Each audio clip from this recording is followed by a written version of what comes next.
Uma boa noite a você que está nos acompanhando. Muito obrigado por sua presença conosco, mesmo que online. Estou recebendo muitas mensagens ao longo do dia, estava orando por alguns pedidos nas transmissões da manhã, na transmissão de ontem, que a palavra de Deus de maneira clara chegue ao seu coração. Estamos aqui numa igreja muito querida, muito receptiva. Estava falando aqui para o pastor que estou com vocês há 2 dias, mas já sentindo o carinho, a atenção, o cuidado. Muito obrigado. Deus seja louvado pelo carinho e atenção de vocês e a receptividade de vocês. Vamos abrir a Bíblia, vamos para a palavra de Deus. Vamos começar hoje com o livro de Atos. Abra sua Bíblia no livro de Atos. Hoje nós vamos fazer um estudo, não é simplesmente ou somente um sermão, mas nós vamos fazer um estudo porque tudo que nós vamos falar pelos próximos 8 sermões dependem muito da compreensão do que eu falei ontem e do que eu vou falar hoje. Então imagina que você está subindo uma escada e se você não tiver a possibilidade de pisar nesses 2 degraus na mensagem bíblica de ontem e de hoje, talvez você tenha alguma dificuldade de compreender o que eu realmente quero falar nos próximos 8 dias. Então hoje, se você não pôde assistir a mensagem de ontem à noite, puder acompanhar, seria a base de tudo que vamos falar nesses próximos dias. Antes de irmos para o texto bíblico, eu quero convidá-lo a fechar os olhos para mais uma vez falarmos com Deus. Vamos orar? Querido Pai, muito obrigado por tudo que já vivemos até agora, pela música, pelas músicas, pelo momento de oração, pelo momento de entrega. Queremos, Santo Deus, agora abrir o nosso coração para que a Tua palavra entre. E quando ela entrar em nossa vida, pedimos que o Santo Espírito fale de maneira clara e poderosa e que possamos entender claramente qual é o Teu plano e a maneira como o Senhor tem, não apenas para nos salvar, mas nos transformar para chegarmos no céu. Então, por favor, ajuda-nos, Santo Deus. O tema de hoje, para mim, é muito profundo, muito amplo, é muito maior do que a capacidade humana de expressar ou de apresentar. Então eu te peço humildemente a tua ajuda para quem vai falar e para quem vai ouvir, para que possamos ouvir a tua palavra. É o que te pedimos por Jesus. Amém. Nós falamos ontem sobre o plano de Deus de nos salvar e hoje nós vamos continuar com o mesmo tema. Para você entender esse tema, você tem que fazer uma pergunta bíblica muito importante. E a pergunta é: o que causa a minha salvação? O que é que causa a nossa salvação? Ou como eu sou salvo? Essa pergunta foi feita no livro de Atos e é uma das perguntas mais importantes da Bíblia, que é acompanhada por uma das respostas mais importantes da Bíblia. Atos capítulo 16, verso 30. Atos capítulo 16, verso 30. Paulo estava preso e o carcereiro, depois de um terremoto, foi até eles, Paulo e Silas, e quando ele pensou em tirar a própria vida, Paulo disse: não tire a própria vida, estamos todos aqui. E ele fez a pergunta que está no capítulo 16, verso 30. Depois tirou-os para fora e disse: senhores, que devo fazer para que seja salvo? Se você não encontrou a resposta para essa pergunta, se você não compreendeu essa pergunta, você precisa parar um pouco e buscá-la até encontrá-la com segurança. O que devo fazer? O que causa a minha salvação? Como eu sou salvo? Afinal, é isso que estamos fazendo na igreja, ao buscar uma igreja, ao buscar Deus, ao estudar a Bíblia. O grande objetivo, além de ter uma comunidade, o grande objetivo é a salvação. Então a pergunta é: como eu faço? O que causa a minha salvação? E Paulo respondeu, verso 31, crê no Senhor Jesus e serás salvo tu e a tua casa. Então, o que causa a minha salvação? Essa é a pergunta de hoje. O que causa a minha salvação? E a pergunta é clara, sem rodeios, é objetiva. Você precisa crer no Senhor Jesus e ponto final. O que causa a sua salvação não é entregar cestas básicas. O que causa a sua salvação não é guardar o sábado. O que causa a sua salvação não é devolver dízimos e ofertas. O que causa a sua salvação não é trabalhar para a igreja como pastor. O que causa a sua salvação é crer que Jesus Cristo é um Salvador suficientemente grande para te salvar. E ponto. E nós, às vezes, temos dificuldade de entender isso, e Paulo foi muito claro, já era claro naquele tempo, já era claro desde o livro de Gênesis, e precisa ser claro na nossa mente também. O que causa a nossa salvação é crer no Senhor Jesus, aceitar Jesus como meu Salvador. Ele é suficiente, Ele é grandioso para a minha salvação. Eu não preciso pagar, eu não preciso tentar, eu preciso aceitar Jesus como meu Salvador. Ele é grande o suficiente e único o suficiente para nos salvar. E qualquer coisa que você tente fazer, você vai minimizar o preço que foi pago. E nós não podemos fazer isso. Então Ele é grande o suficiente para nos salvar. E você precisa aceitar isso. A salvação, entenda bem, ela pertence a Deus. Ela não pertence à igreja. A salvação não pertence a um pastor, e a salvação não pertence a você. A salvação pertence a Deus, e Ele decidiu que nos daria a salvação por meio do seu Filho. Não sou eu quem decido, porque a salvação não pertence a mim. Quem decide como a salvação vai chegar às nossas mãos é o dono da salvação, e Deus é o dono da salvação. E Ele decidiu que a salvação chegaria às nossas mãos através de aceitar Jesus como seu Salvador. Paulo, com uma linguagem mais teológica, ele chama isso de justificação pela fé. Então você é justificado, você é salvo por meio de acreditar que Jesus Cristo substituiu você na condenação que você merecia por causa dos pecados. Paulo traz um termo teológico. Agora, nós entramos em um problema quando nós dizemos assim, crer no Senhor Jesus, e nos deparamos com textos bíblicos como Tiago 2,19, que diz assim: os demônios também creem.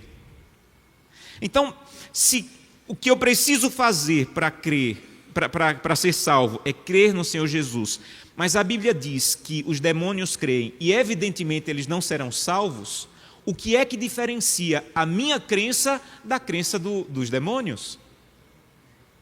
Então, se a causa da minha salvação é crer, por que a Bíblia diz em Tiago 2,19 que os demônios também creem, mas não serão salvos? Porque a salvação, ela tem que ter causa, mas também tem que ter efeito. Guarda isso na tua cabeça. A salvação, ela tem causa. A causa da salvação é crer no Senhor Jesus. Mas se você crer, a salvação vai ter efeito. E o efeito está descrito na Bíblia também. O efeito está descrito, por exemplo, em Mateus. Abra sua Bíblia em Mateus. Vários textos bíblicos falam sobre o efeito da salvação. E é isso que diferencia a crença para os que serão salvos e a crença de Tiago 2,19 para o inimigo. Mateus 7,18. É bem conhecido esse texto, quando Jesus disse: toda árvore que produz bom fruto, Mateus 7,18. Não pode a árvore boa produzir frutos maus, nem a árvore má produzir frutos bons. Toda árvore que não produz bom fruto é cortada e lançada no fogo. Substitui algumas palavras aqui para você entender o que Jesus está dizendo. Quando você ler a palavra árvore, fala ou substitua pela vida que foi justificada, a pessoa que crê em Jesus. Então ele está dizendo, toda pessoa que crê em Jesus, ela vai produzir bons frutos. Então, você é salvo por que causa? Por crer em Jesus. Mas essa causa tem que ter um efeito, e o efeito é produzir bons frutos. Isso é o efeito da salvação, porque os demônios não serão salvos porque eles apenas creem. Tem apenas causa, mas não tem efeito. Jesus está dizendo, toda pessoa que foi realmente justificada é como uma árvore boa, que vai produzir, vai ter um efeito na vida deles, que é dar bons frutos. E toda árvore que não produz bom fruto é cortada e lançada no fogo. Assim, pois, como é que eu sei que a minha crença não é como a dos demônios? Aí ele diz no verso 18: pelos seus frutos os conhecereis. Ele fala a mesma coisa, em outras palavras, em João 14,15, quando ele diz assim: se você me ama, se você aceitou Jesus como seu Salvador, eu quero ver, e você vai guardar os mandamentos. Se me amais, guardareis os meus mandamentos. Então entenda bem, a salvação, ela tem que ter causa e efeito. Guardar os mandamentos e ter o meu caráter transformado para dar bons frutos é o efeito da salvação. Mas guarda bem isso na cabeça: obedecer é efeito da salvação, nunca a causa da salvação. Claro até aqui? Então, se alguém te perguntar o que é que causa a minha salvação, ou como eu posso ser salvo, Atos diz: crer no Senhor Jesus, Ele é suficiente. E como eu sei que a minha crença ela é verdadeira? Essa crença tem que levar a ter um efeito, e o efeito é a transformação do caráter e a obediência. Então, a causa é crer, o efeito é obedecer.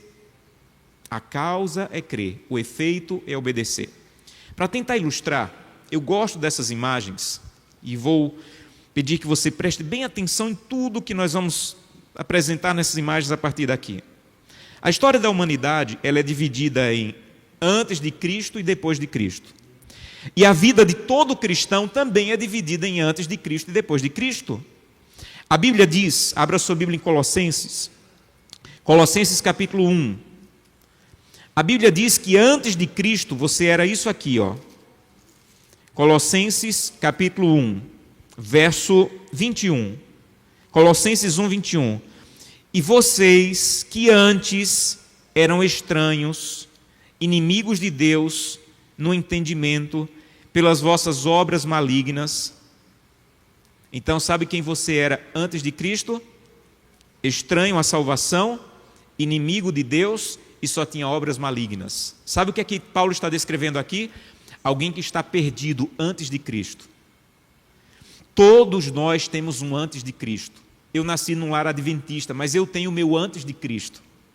Foi o momento em que minha mãe me disse assim: você não pode ser adventista porque eu sou. Você tem que conhecer o seu Deus. Você tem que experimentar o teu Deus. Eu tive uma fase, ali pelos 14 anos, que eu disse à minha mãe que ia sair da igreja. E minha mãe é uma mulher de oração, uma mulher muito sábia. Ela disse: meu filho, eu não vou conseguir segurar você na igreja o tempo todo. Eu só faço um pedido para você. Antes de sair da igreja, eu queria que você lesse esse livro. Quando você terminar de ler o livro, você toma a tua decisão. E ela me deu um livro que ela tinha recebido lá do pai, que era uma edição antiga do Desejar Todas as Nações, de 920 páginas. Dessa grossura, eu ainda tenho ele em casa. Que mulher esperta, né? Quando você terminar, você pode sair da igreja. E eu olhei para ela, eu não conseguia acreditar aquela mulher tão firme na fé, me dizendo que eu poderia tomar essa decisão, mas se terminasse de ler o livro. Ou ela achava que eu não ia conseguir terminar de ler o livro nunca, ou ela realmente cria que a mensagem daquele livro poderia tocar o meu coração, e foi isso que aconteceu. Quando eu estava na metade do livro, eu tive um encontro tão espetacular com Cristo, que deixou de ser o Deus da minha mãe e passou a ser o meu Deus. Até aquele momento, eu estava na igreja. Eu já tinha sido batizado quando juvenil, mas eu era o meu antes de Cristo. Não era o meu Deus, não era o meu Cristo, não era a minha salvação. Era a história dos meus pais. Mas chegou um dia que eu me ajoelhei de madrugada quando estava lendo aquele livro e eu disse: eu quero que o Senhor seja o meu Salvador, eu te aceito como meu Senhor e Salvador. Naquele dia, a Bíblia diz que naquele dia eu fui justificado. Justificação é um ponto na vida de uma pessoa, é uma coisa pontual, que acontece quando você aceita Jesus Cristo como teu Salvador, você diz: eu aceito que Jesus Cristo me substituiu na cruz e que Ele é suficientemente grande para perdoar os meus pecados e para me salvar. Isso pode acontecer em 30 segundos. Isso é uma coisa pontual. E a declaração pública disso é o batismo. Então, o batismo é a declaração pública de que você aceitou Jesus como seu Salvador. Por isso que não é muito compatível com a verdade bíblica alguém dizer: eu aceito Jesus como meu Salvador, mas eu não quero batismo. O batismo é a declaração pública de que você o aceitou como Salvador. Agora, um outro erro é que tem pessoas que acham que o batismo é a linha de chegada. O batismo é a linha de partida. Eu estava perdido, eu era inimigo de Deus, eu vivia nas obras malignas. Mas ele diz no verso 22, capítulo 1 de Colossenses 22, ele diz assim: agora, sabe que agora é esse? Agora que você aceitou Jesus Cristo como seu Salvador. Aqui, antes da cruz, você era inimigo de Deus, você fazia as obras malignas e você vivia separado de Deus. Mas agora, Ele vos reconciliou no corpo da sua carne, mediante a sua morte, para apresentar você como santo. Então, antes de Cristo perdido, aceitei a Cristo justificado. É um ponto, um momento na minha vida. Cada um tem o seu momento, o seu tempo, alguns têm lágrima, outros não têm. O ladrão da cruz foi uma frase que ele disse a Jesus. Jesus disse: você está aceito. Agora, isso aqui acontece num momento único da tua vida, pode durar 30 segundos, mas não para aqui. E é aqui que muitas pessoas se atrapalham na compreensão da salvação. Porque eles pensam: eu fui perdido e estou justificado. Não preciso mais nada. Mas a Bíblia diz que sim, você precisa. Porque agora vai começar um processo depois da cruz, na sua vida, que a Bíblia chama de santificação, que agora vai durar toda a vida. A justificação pode ser num dia, em 30 segundos. A santificação é o resto da sua vida a partir do momento que você aceitou Jesus como seu Salvador. E depois nós seremos glorificados, que será quando Jesus Cristo voltar por toda a eternidade. Então essa é a vida do cristão. Antes da cruz, perdido. Aceitei Jesus como meu Salvador, justificado. O resto da minha vida a partir daí, santificação. E quando chegar no céu, glorificação. O que é que significa isso? Ellen White diz assim: quando nos unimos a Cristo pela fé, nossa obra apenas começou. Todo ser humano possui hábitos corruptos e pecaminosos que devem ser o quê? Vencidos. Então, quando eu aceitei Jesus Cristo como meu Salvador e fui justificado, a obra apenas começou. Agora, durante toda a minha vida, Ele precisa me livrar dos hábitos corruptos que eu ainda tenho. Então, quando eu levanto da água batismal, da declaração pública de que fui justificado, eu levanto como a mesma pessoa que eu entrei na água do batismo. A mesma pessoa. Mas agora, eu estou indo para uma outra direção. Eu estou indo para a glorificação. Nós falamos ontem que Lutero explica isso de outra maneira, com essa frase. Ele diz: eu pensei que o velho homem tinha morrido nas águas do batismo, mas descobri que o infeliz sabia nadar. E agora eu tenho que matá-lo de quanto em quanto tempo? Todo dia. Quando eu aceitei Jesus Cristo, esse Josanã que tinha antes da cruz, ele me acompanhou. E agora, quando eu continuo a caminhar com Cristo, Deus tem que matar esse infeliz todos os dias. Então, quando você é justificado, Cristo é o autor da justificação. É por isso que você não paga a justificação. Você não guarda sábado para ser justificado. Você não devolve dízimo para ser justificado. Você não entrega cesta básica para ser justificado. Cristo é o autor da justificação. E Ele fez isso na cruz do Calvário. Ah, pastor, tudo bem. Eu não preciso pagar para ser justificado, mas para ser santificado, não. Cristo é o mantenedor da santificação. Não há santificação sem Cristo. Então, eu não sou santificado por minha força. Eu sou santificado pela ação de Deus através do Espírito Santo em mim, quando eu vou à presença dEle. Então, há pessoas que dizem assim: para ir a Cristo, nada de obras, mas agora, para me manter em Cristo, eu tenho que me esforçar. Você tem que ir a Cristo para que as tuas boas obras, que continuam aqui na santificação, venha dele agindo em você. Então, não existe momento nenhum em que o cristão diz assim: Senhor, eu estava de mãos dadas com o Senhor para ser justificado, agora eu vou largar tuas mãos porque agora eu vou ser santificado. Se você largar as mãos de Cristo, você vai cair, porque sem Cristo não somos nada na vida cristã. E Jesus é o consumador da glorificação.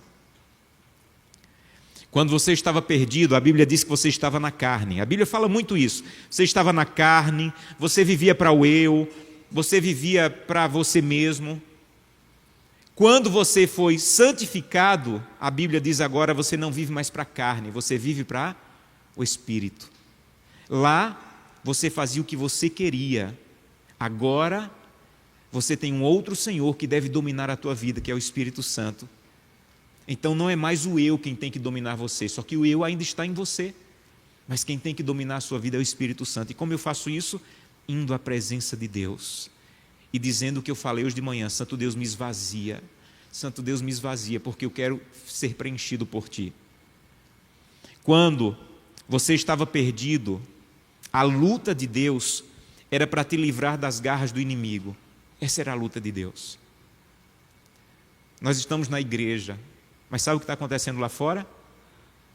Deus está buscando as pessoas que você está orando por ela, para livrá-las da garra do inimigo. Estou encontrando algumas mães aqui que estão dizendo: pastor, ora por meu filho, ora por meu filho. E uma das mães diz: pastor, ela está nas garras do inimigo. Sabe o que está acontecendo lá fora? O Espírito Santo está visitando o teu filho mais uma vez, a tua filha mais uma vez. Se alguém quer salvar os teus filhos, infinitamente mais do que você é Deus. Então a luta para quem não chegou a Cristo ainda é para livrá-lo de Satanás. Quando você for justificado, a luta não é para livrar mais do inimigo, você já não é do inimigo. A luta é para livrar você de você mesmo. Essa é a luta. A luta é para livrar de mim. Já não tenho mais nada com o inimigo. Eu não pertenço mais a ele, eu fui liberto. E, infelizmente, há muitos cristãos que vivem numa dependência terrível do poder do inimigo. Já não há poder do inimigo, eu fui liberto pela cruz do Calvário. Mas eu ainda tenho um eu, e é esse eu que Jesus Cristo quer me libertar. Quando eu estava perdido, a luta era contra o inimigo. Quando eu estou sendo santificado, a luta é contra mim mesmo. Mas quando chegar no céu, nunca mais luta. Quando você foi justificado, a Bíblia diz, nós lemos ontem, já não há, como é que a Bíblia diz? Romanos 8:1, eu estava perdido, condenado. Quando eu fui a Cristo, Paulo diz, já não há condenação para quem está em Cristo, aleluia. Já não há condenação. Gente, como isso me emociona. Eu acordo a cada manhã, ou mesmo depois que eu peco e me ajoelho, eu não me ajoelho para pedir perdão como um condenado, porque já não há condenação. Mas Paulo diz, abra sua Bíblia, Romanos 6,14. Romanos 6,14. Paulo diz, porque o pecado não terá domínio sobre vós, porque você não está mais debaixo da lei, e sim da graça. Então o que é que Paulo está dizendo? Quando você chega a Cristo, Ele te liberta da condenação do pecado. Quando você começa a caminhar com Cristo, Ele te liberta do domínio do pecado. Por que a Bíblia diz que eu não estou mais debaixo da lei? Alguns dizem assim, porque não preciso mais guardar a lei. Isso é talvez um dos maiores absurdos bíblicos. Eu continuo tendo que guardar a lei. Mas a lei, quando eu estava condenado, era a lei que me condenava e dizia, você quebrou a lei, você merece a condenação. Mas eu fui a Cristo. Eu já não estou sobre o jugo de condenação da lei, agora eu estou sobre o jugo da graça. Porque eu não estou mais condenado. O que é que Deus tem que fazer agora? Me libertar do domínio do pecado. Porque o pecado ainda domina o nosso coração. E quando você começa a andar com Cristo, Ele vai libertar você do domínio do pecado. E quando chegarmos no céu, nós seremos libertos da presença do pecado. Apocalipse 21, 27 diz: não vai entrar nenhuma dor, não vai entrar nenhuma impureza, não vai entrar nenhum erro, quando chegarmos no céu. Mas entenda bem, da cruz até o céu, vamos lutar com a natureza pecaminosa. Infelizmente, algumas pessoas que, por uma interpretação equivocada de alguns textos bíblicos, dizem assim: olha, você foi justificado, agora você tem que buscar a Deus de maneira que você não tenha mais pecado, não tenha mais natureza, você não tenha... Isso não é bíblico. Até a glorificação, nós teremos lutas com a natureza pecaminosa. Mas, quando você estava perdido, você pecava. E aqui tem uma coisa que você precisa entender bem. Mas quando você pecava aqui, antes de Cristo, você pecava e você achava normal. É um caminho descendente.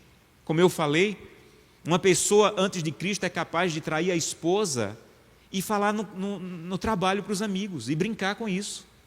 E dizer onde foi que traiu, como foi bom. Porque ele peca e o pecado é normal. Mas quando você vai a Cristo, e entenda bem isso, quando você é justificado, você ainda peca, mas você já não peca de maneira normal. Você vai dizer o que Paulo disse em Romanos 7, 24, miserável homem que sou. Você não vai ter coragem de dizer na repartição pública onde você trabalha que traiu a esposa e contar vantagens. Isso vai te envergonhar. Você vai cair de joelhos, você vai derramar lágrimas, vai dizer: santo Deus, me perdoa, eu não sou mais assim. Eu não posso mais ser dominado pelo pecado. Santo Deus, eu não tenho orgulho da queda que eu tive, eu não tenho alegria. Há um autor que diz que depois que você vai a Cristo, nunca mais você vai sentir o prazer do pecado que você sentia antes. Nunca mais. Você não peca como antes. Porque você não é mais da condenação.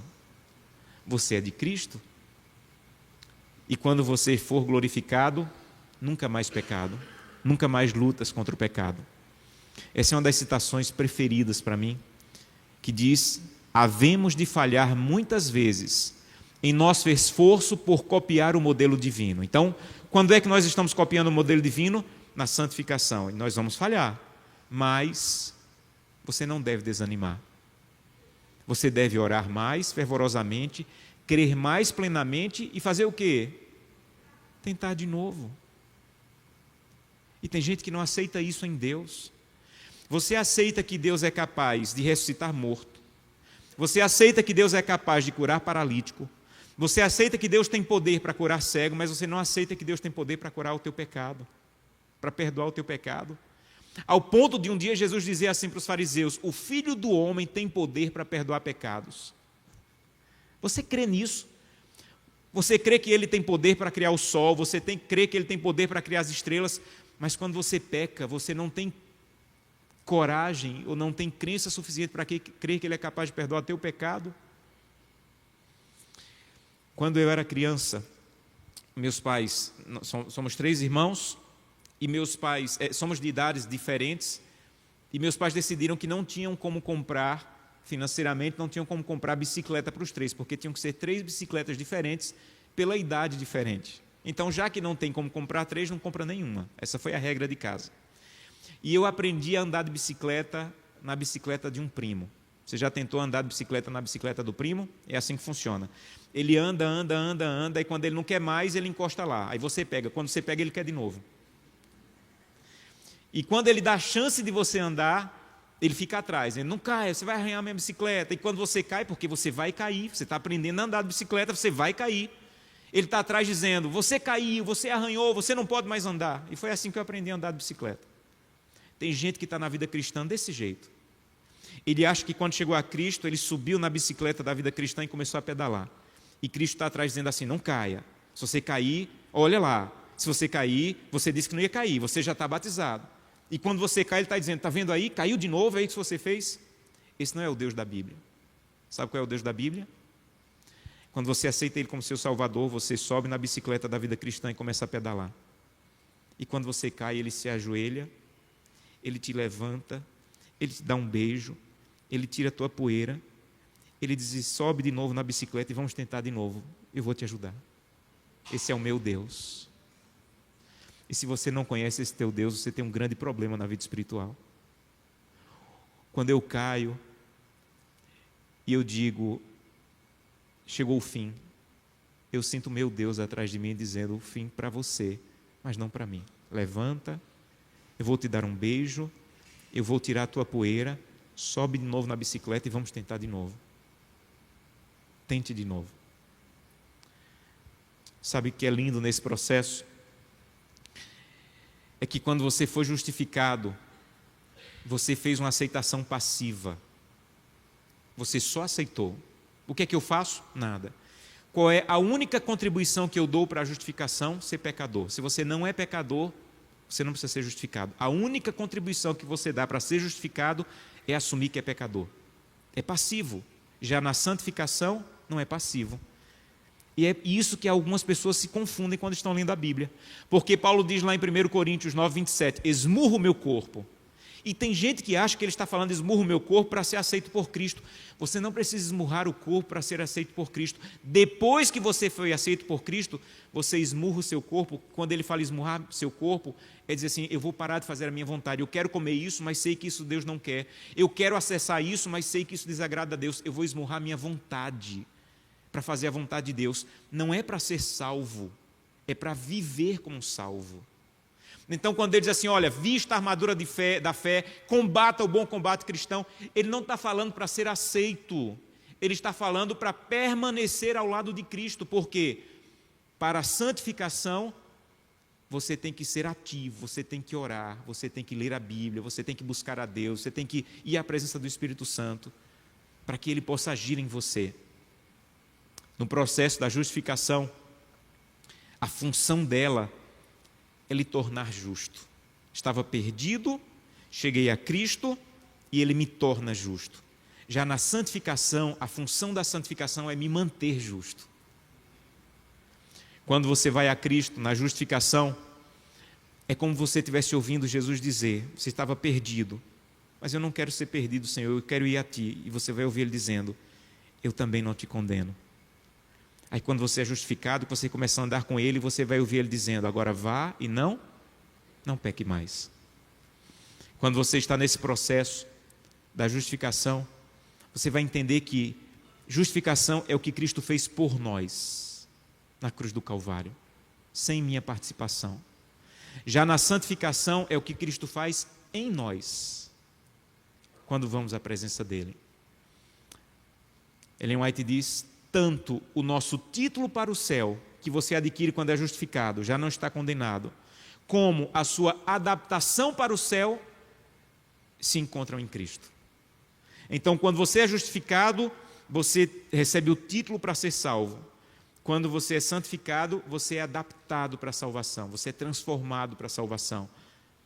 Na justificação, Paulo diz, você pode dizer assim: já estou salvo. Ele diz: nós que já estamos salvos, que já fomos salvos. Por que ele está dizendo isso? Porque eu não estou mais perdido. Mas quando ele fala em Romanos 5, ele diz assim: nós que seremos salvos. Espera aí, Paulo, eu já estou salvo ou eu serei salvo? Se você foi justificado, você pode ter a garantia de que Jesus Cristo te salvou.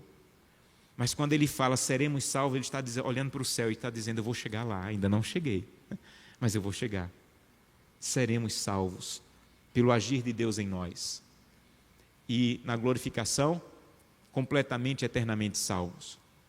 Então, para finalizar, na justificação você precisa entender: eu não faço nada para me salvar, porque Jesus já fez, aleluia. E na santificação, eu não faço nada para me salvar, eu faço pois já estou salvo. Aqui está a diferença. Eu não guardo o sábado para me salvar. Tem gente que se batiza, que é justificado e está sempre olhando para trás.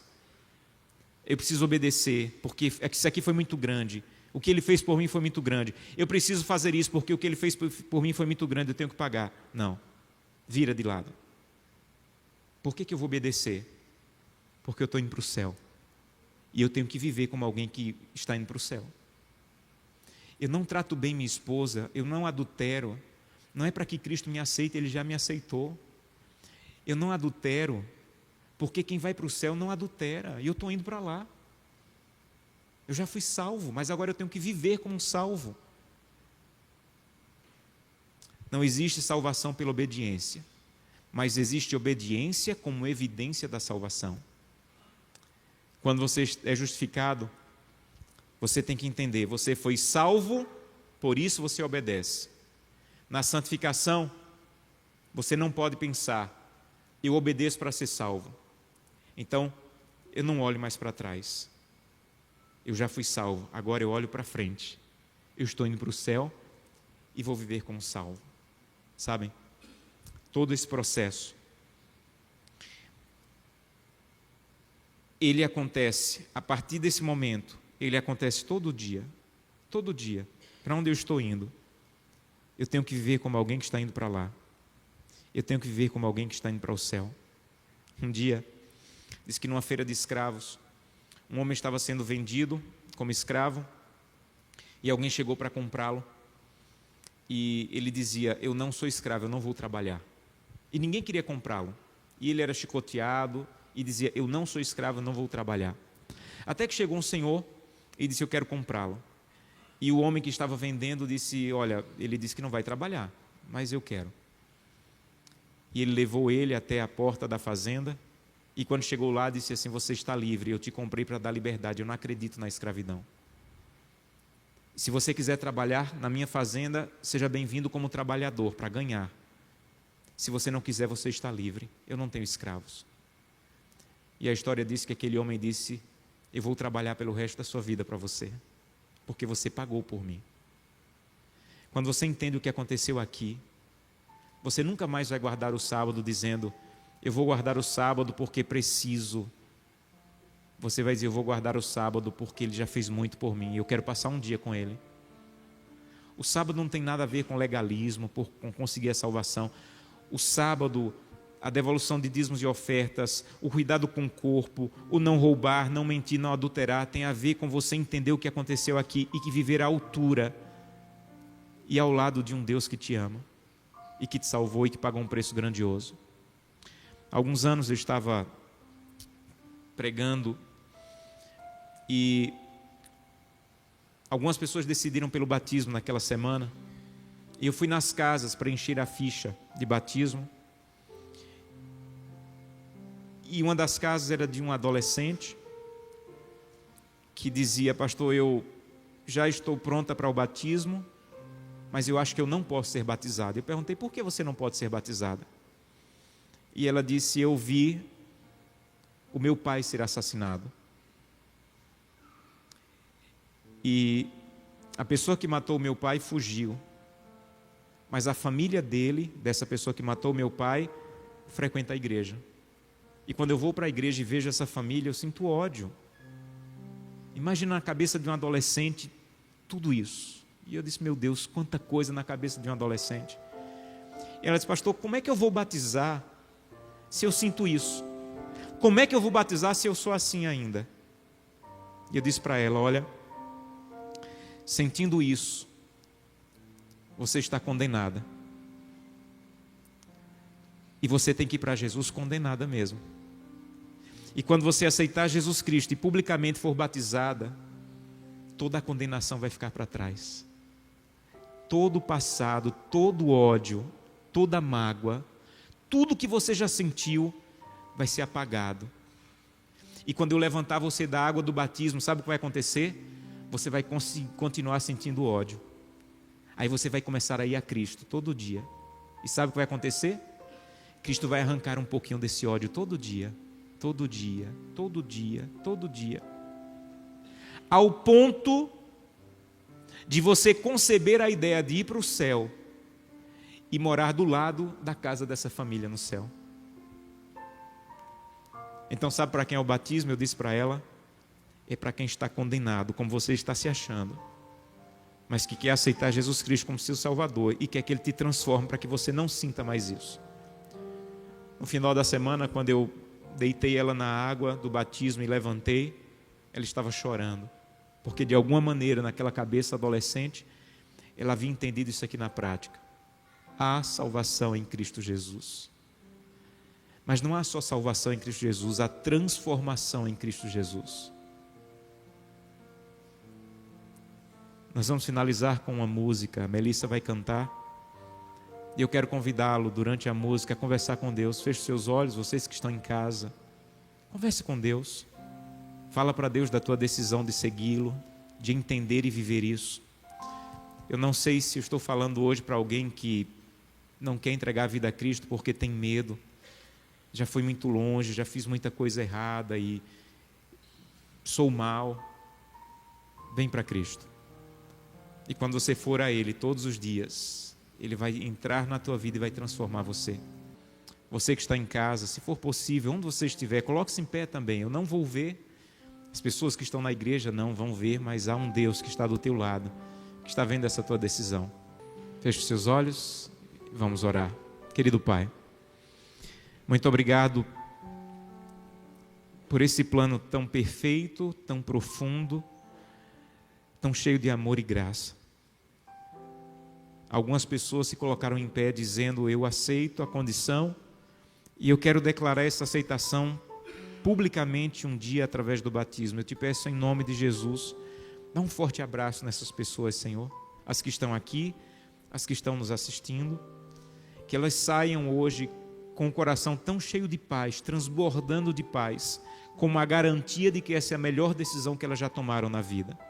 E que logo, logo, nós tenhamos a alegria como igreja de vê-las publicamente declarando: eu aceito a condição, fui justificado por Cristo Jesus, estou disposto agora para caminhar ao lado de Cristo até o céu. E há outras pessoas aqui que talvez não estejam, já foram batizadas, mas talvez não estejam no melhor momento da vida. Caíram, estão envergonhadas, sentindo que estão vivendo uma vida hipócrita, que não há mais jeito. Lembra para elas mais uma vez: já não há condenação, então volta para os meus braços, diz o Senhor. Ainda que os teus pecados sejam vermelhos como carmesim, ainda que sejam impuros, eu posso lavar você, eu posso purificar você, eu posso receber você novamente como um pai do filho pródigo que esperava de braços abertos o retorno. Ajuda-nos a continuar a crer que a salvação está disponível e que o Senhor tem poder para perdoar pecados. É o que te pedimos em nome de Jesus. Amém.